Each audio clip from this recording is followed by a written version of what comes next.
Kagaya nito mga kailaw, oh, pansinin nyo, pag iniikot natin, yun, wala na siyang control, tuloy-tuloy na lang siya.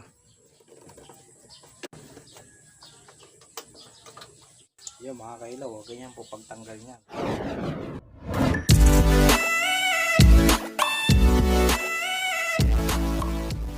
So yun, good morning mga kailaw. Sa mga nagtatanong nga pa pala kung kapag nasiraan daw po ng belt, lalo na po sa ilalim, ito po yung belt niya, no.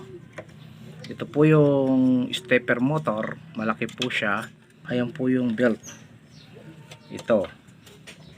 Kagaya nito mga kailaw, oh, pansinin nyo, pag iniikot natin, yun, wala na siyang control, tuloy-tuloy na lang siya.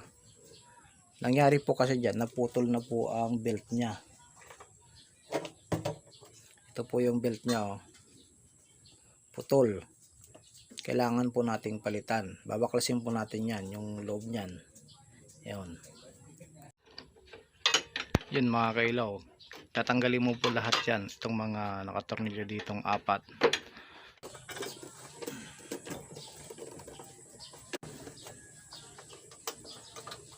Yun mga kailaw, ganyan po pagtanggal niyan. Ito, tatanggalin po yan. Lahat po yan, babaklasin po ito. Ayan na po mga kailaw, natanggal na po natin. Ito po yung lock niyan.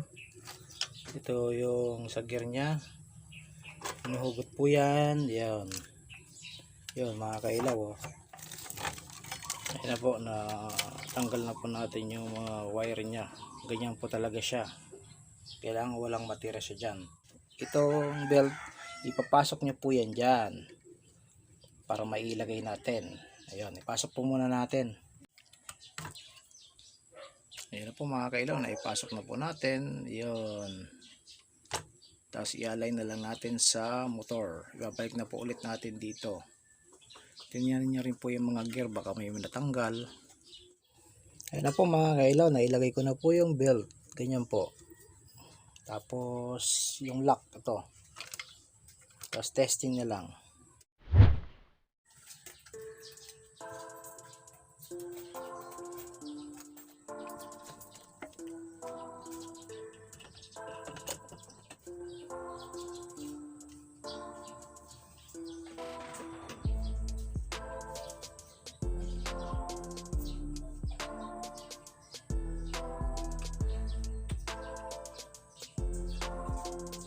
Kapag nasiraan po kayo ng belt, lalo na putol, yan po ang pinakamahirap na ayusin. Po kagaya po nitong belt. May number po yan na nakasulat. Ito po ang titingnan nyo dyan. Yan po ang number na susundin nyo. HTD 4773M. Kung ano po ang nakasulat sa belt nyo, yun po ang kailangan bilhin nyo rin. Kapag hindi po kasi tugma ang number na bilhin nyo, hindi po siya kasya. Minsan maluwag, minsan sobrang sikip. Kaya yun mga kailaw, sana po may na-share po ako sa inyo, lalo na po sa ating mga beginner. Ayan na po mga kailaw, testing.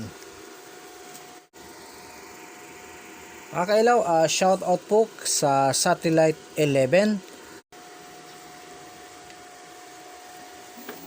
Ayan na po, okay na po ang pan. Yung kinabitan ko ng panibagong belt. Okay na po ang ikot niya. Thank you po sa palaging pagsuporta po sa aking maliit na YouTube channel. Thank you po for watching and God bless.